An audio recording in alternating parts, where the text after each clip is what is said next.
نحمده ونسلم ونصلي على رسوله الكريم اما بعد فاعوذ بالله من الشيطان الرجيم بسم الله الرحمن الرحيم قال الله تعالى في القرآن المجيد والفرقان الحميد ارشاد ہوتا ہے کہ اتقوا اللہ اللہ تعالیٰ کیا کہا کہ ڈرو اس چیز سے کہ واتقوا اللہ الذی تساءلون به والارحام یعنی اللہ سے ڈرو جس کا نام پر تم دوسروں سے اپنے حقوق طلب کرتے ہو اور جس کی قسمیں دے کر دوسروں سے اپنا مطالبہ کرتے ہو۔ آخر میں فرمایا والارحام یعنی قرابت کے تعلقات خواہ باپ کی طرف سے ہوں خواہ ماں کی طرف سے ہوں، ان کی نگہداشت اور ان کی ادائیگی میں کوتاہی نہ کرو۔ آپ یہ دیکھ لیجئے کہ جب حضرت آدم علیہ السلام کو پیدا کیا گیا، پھر حوا علیہ السلام کو پیدا کیا گیا، تو جب ان کے نکاح میں لائے تو ہم نے سورہ بقرہ میں ڈیٹیل سے پڑھا تھا کہ نکاح میں جب نکاح کیا گیا تو حق مہر کیا مقرر کیا گیا۔ تو جب بھی دو یعنی کہ ہسبینڈ وائف جب بھی بنتے ہیں، ان کا جب نکاح ہوتا ہے مرد و عورت کا، تو نکاح کس پہ ہوتا ہے؟ اللہ تعالیٰ کا نام لیا جاتا ہے، وعد و وعید کیے جاتے ہیں، چار لوگ ادھر سے جمع ہوتے ہیں، چار ادھر سے جمع ہوتے ہیں، ایک پوری بارات کی صورت میں لوگ آتے ہیں، دونوں خاندان آپس میں ملتے ہیں، مبارکیں وصول کرتے ہیں، حق مہر مقرر ہوتے ہیں اور خوشیوں کے شادیانے بجائے جاتے ہیں۔ تو اللہ تعالیٰ کے نام پر وعدے اور وعید کیے جاتے ہیں۔ تو اس کے بعد اللہ فرماتا ہے کہ ڈرو اس رب سے جس کے نام سے تم اس رشتہ ازواج میں یعنی کہ بندے ہو۔ تو وآتوا الیتامی اموالہم ولا تتبدلوا الخبیث بالطیب ولا تاکلوا اموالہم الی اموالکم انہ کان حوبا کبیرا۔ آپ دیکھ لیجیے یہاں پر اللہ تعالیٰ کی ذات نے پہلی جو آیا مبارکہ تھی، اس میں اللہ تعالیٰ کی ذات نے اپنا تعارف کروایا اور فرمایا کہ مجھ سے ڈرو، اور بتایا کہ انسان کی پیدائش کیسے ہوئی ہے، اور پھر یہ بتا دیا کہ ڈرو کس بات کے تم جو میں قانون بتانے جا رہا ہوں، جو رول بتانے جا رہا ہوں، جو احکامات دینے جا رہا ہوں، اس کو تم کیا کرو کہ ان اللہ کان علیم، اللہ تعالیٰ تم پر نگہبان ہے، نگہبانی تمہاری کر رہا ہے، جو وہ حکم دے رہا ہے اس کو مانو۔ وآتوا الیتامی، اب یہاں پہ احکامات شروع ہو گئے ہیں، اور دے ڈالو یتیموں کو ان کے مال، اور بدل نہ لو برے مال کو اچھے مال سے، اور نہ کھاؤ ان کے مال اپنے مالوں کے ساتھ، یہ ہے بڑا وبال۔ اب یہاں پر اللہ تعالیٰ کی ذات حکم دے رہی ہے کہ اللہ تعالیٰ کی ذات کہہ رہی ہے کہ ڈرو یعنی کہ ایسے لوگوں سے جن کا تم مال کھاتے ہو، یتاماں کے مال کھانے سے ڈرو، مال کھانے سے پرہیز کرو۔ ولا تتبدلوا الخبیث بالطیب، اور وآتوا الیتامی اموالہم ولا تاکلوا اموالہم الی اموالکم۔ یہ خاص اس جو سورہ مبارکہ ہے اس کے خاص پوائنٹ ہیں۔ پہلے جملے میں اللہ پاک فرماتا ہے کہ جس کا ترجمہ یہ ہے کہ یتیموں کے مال انہی کو پہنچاؤ۔ اب یہاں پر کس کا مائک اوپن ہو گیا؟ اب یہاں پر یہ اور کیا فرمایا جا رہا ہے کہ یتیم جو ہے اس کے مال کو کھانے سے بچو۔ اب یتیم کا جو لفظی معنی ہوتا ہے وہ ہوتا ہے اکیلا اور منفرد، یعنی کہ یتیم کو اسی یتیم کہا جاتا ہے کہ جو موتی سیپ میں تنہا ایک ہو، اس کو در یتیم کہا جاتا ہے۔ تو اصطلاح شرع میں اس بچے کو یتیم کہا جاتا ہے جس کا باپ مر گیا ہو، اور جانوروں میں اس کو یتیم کہا جاتا ہے جس جانور کی ماں مر گئی ہو، یعنی کہ انسانوں میں باپ مرنے سے بچہ یتیم ہوتا ہے، اور جانوروں میں ماں مرنے سے بچہ اس کا یتیم ہو جاتا ہے۔ تو شرع اسلام میں اس کو یتیم نہیں کہا جائے گا، جیسے یعنی کہ بچہ جو نابالغ ہوتا ہے وہ یتیم کہلاتا ہے۔ میں نے سورہ بقرہ میں بھی بتایا تھا، یتیم جو ہے جو نابالغ ہوتا ہے، جو محتاج ہوتا ہے اس کو کہا جاتا ہے، جو بالغ ہوتا ہے وہ یتیم نہیں ہوتا۔ نبی کریم صلی اللہ علیہ وسلم نے ارشاد فرمایا ہے لا یتیم بعد احتلام، یعنی بلوغ کے بعد یتیمی باقی نہیں رہتی۔ یتیم بچوں کی ملکیت میں اگر کچھ مال ہے جو ان کو کسی نے ہبہ کیا ہوا ہے یا کسی کی میراث میں ان کو پہنچ گیا ہے، تو یتیم کے ساتھ اس کے مال کی حفاظت بھی اس شخص کے ذمہ ہوتی ہے جو یتیم کا ولی ہوتا ہے۔ یعنی کہ یتیم جو ہے اب اس کی جو ولی ہے وہ تایا ہے، وہ دادا ہے، وہ چچا ہے، جو اس کو سرپرستی کر رہا ہے اس کو ولی کہا جاتا ہے، خواہ وہ نانا ہے خواہ وہ ماموں ہے، جو اس کا کفیل ہوگا، جو اس کی کفالت کو اپنی کفالت میں جس کو لے گا وہ اس کا ولی کہلائے گا۔ اب اگر بچہ یتیم ہو گیا ہے، اس کے مال کی حفاظت کرنے کے لیے یہاں پہ حکم دے دیا گیا ہے کہ یتیم بچے کا مال ناجائز ناحق نہ کھاؤ، اور نہ اس مال کو اپنے مال کے اندر ملاؤ کیونکہ وہ تمہارے پاس امانت ہے۔ یہ کیوں کہا گیا کہ جب یعنی کہ کیا ہے دور جہالت میں کیا ہوتا تھا کہ دور جہالت میں یہ ہوتا تھا کہ یتیموں کا مال کھا لیا جاتا تھا اور عورتوں پہ بھی قبضہ کر لیا جاتا تھا، عورتوں کو اپنے نکاح میں لے لیا جاتا تھا۔ مال تقسیم اس لیے نہیں کیا جاتا تھا کہ اگر ہم مال تقسیم کریں گے تو یہ مال باہر نکل جائے گا،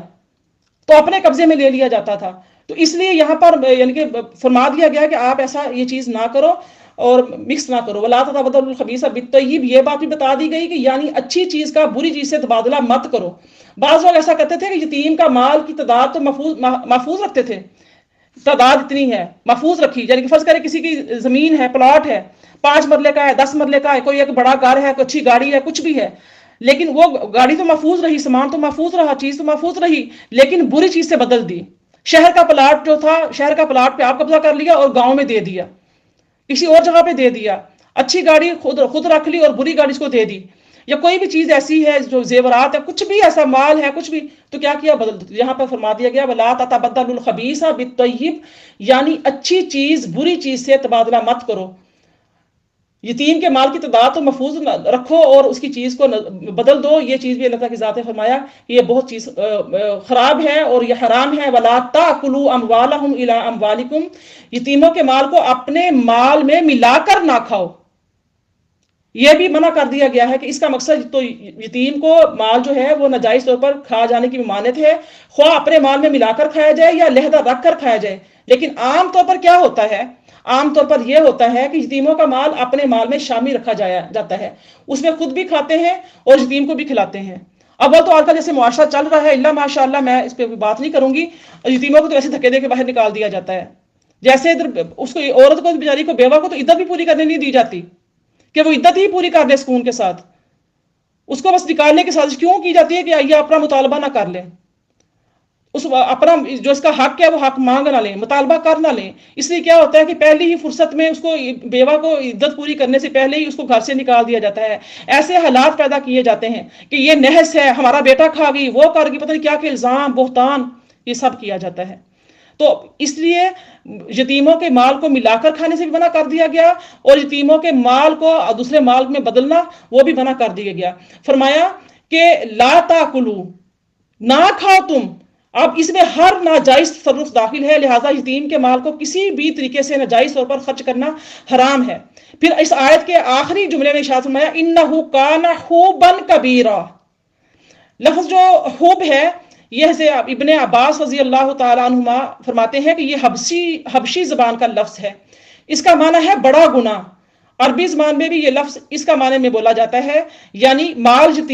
یتیم میں کسی قسم کا ناجائز تصرف، خواہ حفاظت کی کمی سے ہو یا خراب چیز کے بدلے میں ہو، ایسی چیز لے کر ہو یا اپنے مال کے ساتھ ملا کر ہو، اس کا مال کھانے سے اور بہرحال اس سے منع کیا گیا. فرمایا کہ یہ حبن کبیرہ، یہ بہت کبیرہ گناہ ہے. اور یتیم کے مال کو کھانے کی سخت وعید اس رکوع میں آئی ہے. وَإِنْ خِفْتُمْ أَلَّا تُقْسِطُوا فِي الْيَتَامَىٰ فَانكِحُوا مَا طَابَ لَكُم مِّنَ النِّسَاءِ مَثْنَىٰ وَثُلَاثَ وَرُبَاعَ فَإِنْ خِفْتُمْ أَلَّا تَعْدِلُوا فَوَاحِدَةً أَوْ مَا مَلَكَتْ أَيْمَانُكُمْ ذَٰلِكَ أَدْنَىٰ أَلَّا تَعُولُوا. اور اگر ڈرو کہ یہ ناانصاف کر سکو گے، یہ کالیں کر رہی ہیں، پہلے گروپ سے نکل گئی ہیں یہ ساجدہ، اب کالیں کر رہی ہیں. بسم اللہ الرحمن الرحیم.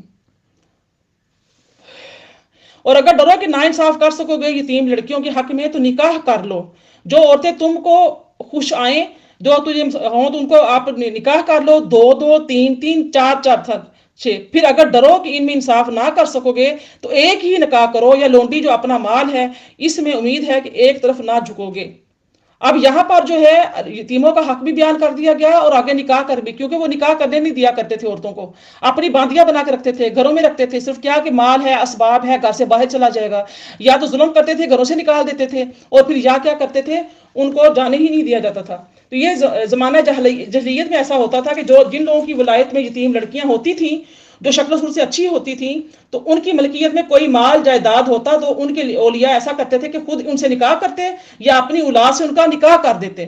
تو جو چاہا کم سے کم مہر مقرر کر دیا اور جس طرح چاہا ان کو رکھا. تو کیونکہ وہی ان کے ولی ہوتے تھے، وہی ان کے نگران ہوتے تھے، ان لڑکیوں کا، بچوں کا، بچانیوں کا باپ موجود نہیں ہوتا تھا جو ان کے حقوق کی پوری نگرانی کرتا. تو ان کی ازواجی زندگی کے ہر پہلو پر نظر اور فلاح و بہبود کا مکمل انتظام کر کے ان کو نکاح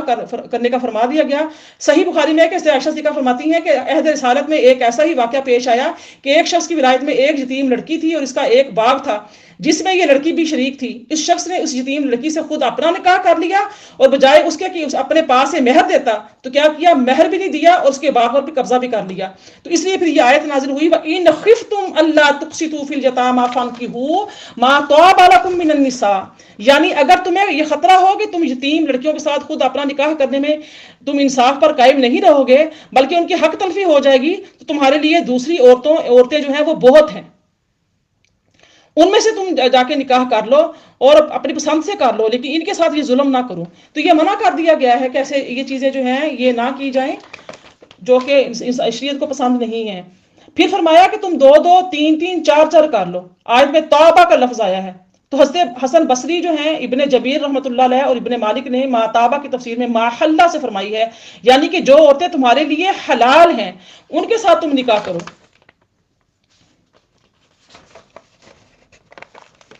پھر فرمایا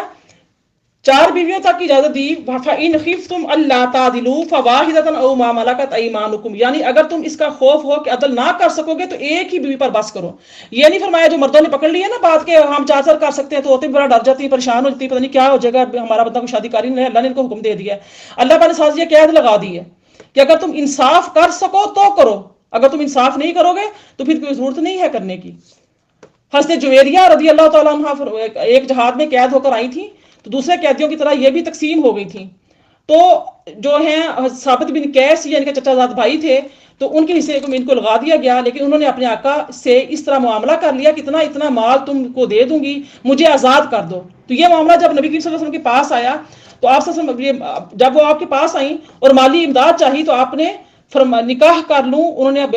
بخوشی منظور کر لیا، تب آپ نے ان کی طرف مال ادا کر کے نکاح فرما لیا۔ ان کی قوم کو سینکڑوں افراد حضرت صحابہ کی ملکیت میں آ چکے تھے، کیونکہ وہ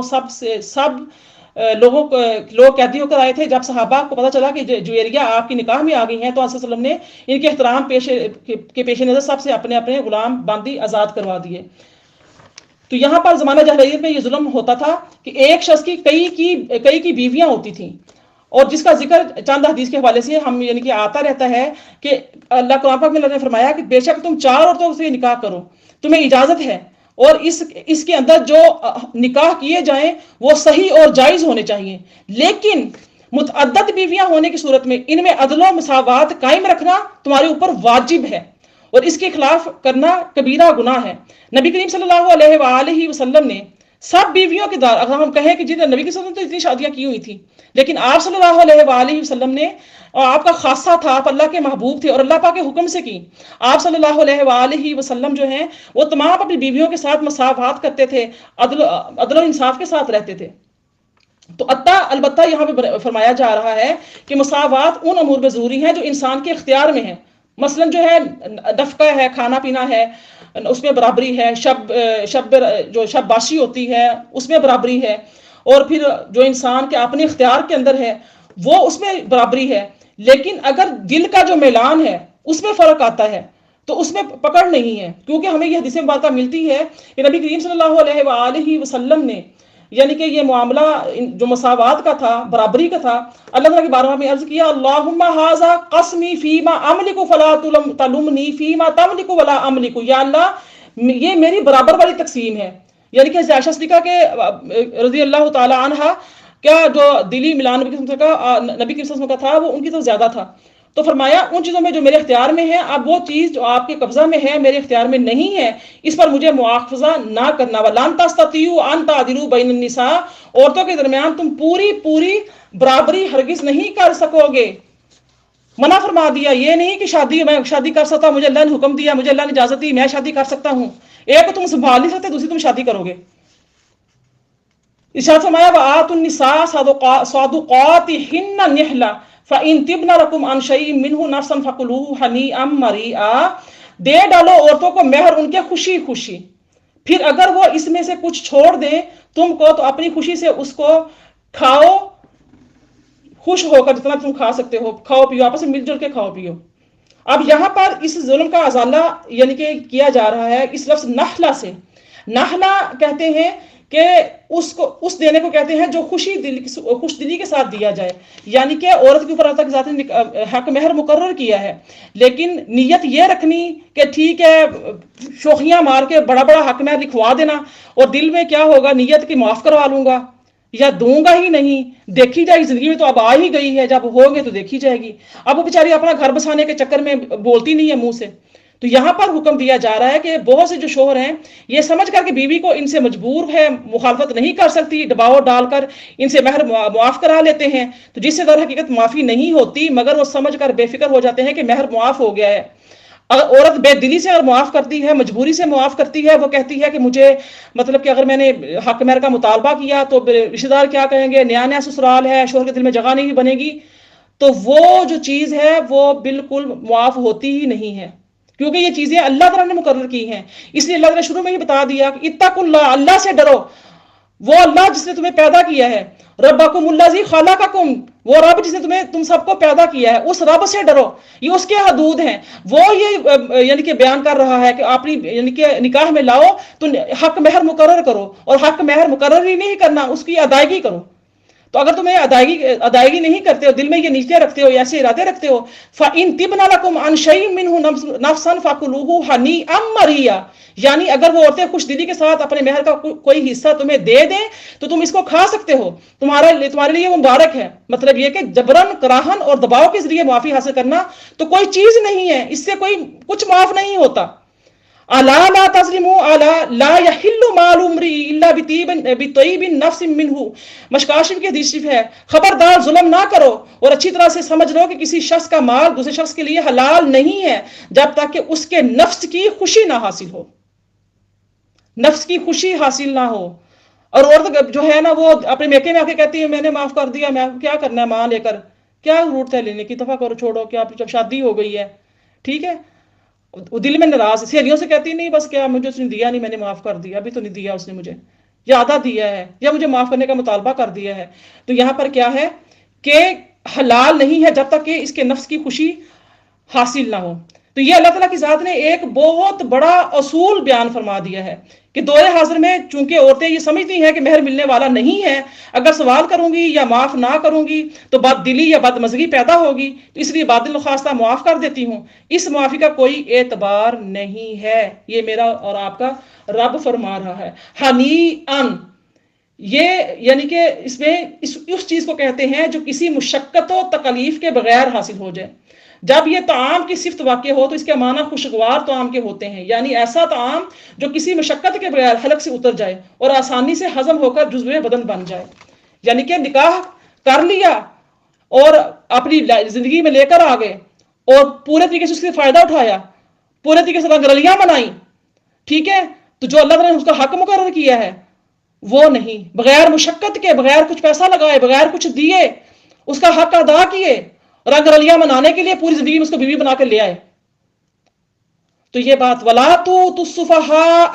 أَمْوَالَكُمُ الَّتِي جَعَلَ اللَّهُ لَكُمْ قِيَامًا وَارْزُقُوهُمْ فِيهَا وَاكْسُوهُمْ وَقُولُوا لَهُمْ قَوْلًا مَّعْرُوفًا وَابْتُلُوا الْيَتَامَىٰ حَتَّىٰ إِذَا بَلَغُوا النِّكَاحَ فَإِنْ آنَسْتُم مِّنْهُمْ رُشْدًا فَادْفَعُوا إِلَيْهِمْ أَمْوَالَهُمْ وَلَا تَأْكُلُوهَا إِسْرَافًا وَبِدَارًا أَن يَكْبَرُوا وَمَن كَانَ غَنِيًّا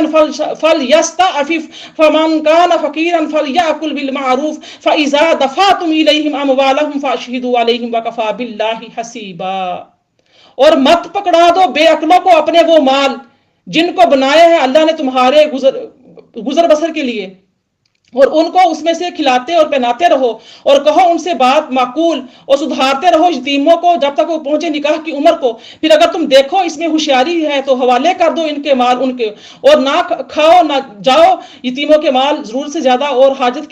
سے پہلے کہ یہ بڑے نہ ہو جائیں، اور جس کو حاجت نہ ہو تو مال یتیم سے بچتا رہے، اور جو کوئی محتاج نہ ہو تو کھائے موافق دستور کے، پھر جب ان کے حوالہ کرو تو ان کے مال کو تو گواہ کر لو اس پر، اللہ کافی ہے، حساب لینے والا ہے۔ یہاں پہ یعنی کہ ولی کی بات کی جا رہی ہے، اس ولی کی ذمہ داریاں بتائی جا رہی ہیں کہ باپ کے مرنے کے بعد تایا ہے، دادا ہے، نانا ہے، نانی ہے، ماموں ہے، پھپھا ہے، جو بھی ہے، چاچا ہے، جو کفالت کر رہے ہیں، جنہوں نے ان کی ذمہ داری لی ہے، سرپرستی کرنے کا کیا ہے، ان کو یہاں پہ ہدایات دی جا رہی ہیں، ان کو بتایا جا رہا ہے کہ وہ اب کس طریقے سے یتیم کے مال کی حفاظت کریں۔ وَابْتَلُوا الْيَتَامَى حَتَّى إِذَا بَلَغُوا النِّكَاحَ، یعنی بالغ ہونے سے پہلے ہی چھوٹے چھوٹے معمولی معاملات خرید و فروخت کے ان کے سپرد کرو۔ یہاں پہ بتایا جا رہا ہے کہ جو یتیم بچے ہوتے ہیں ان کی جو جتنا بھی مال ہے اس کی حفاظت اس کا سرپرست کرے۔ پیچھے بتایا تھا کہ ان کے مالوں میں مال ملا کر نہ کھائے، پھر یہ بتایا تھا کہ ان کے مال سے، اچھے مال سے برا مال نہ بدلے، یہ نہ کہ اچھا مال خود رکھ لے اور برا مال اس کو دے دے، یہ چیزیں بھی نہ کرے۔ جب تک وہ بچے بلوغت کو نہیں پہنچتے اس وقت اس ولی کی ذمہ داری ہے، اس کفیل کی ذمہ داری ہے کہ اس کے مال کی حفاظت کرے۔ تو یہاں پر یہی بتایا جا رہا ہے کہ جب تک وہ نکاح میں نہیں پہنچے، جب تک وہ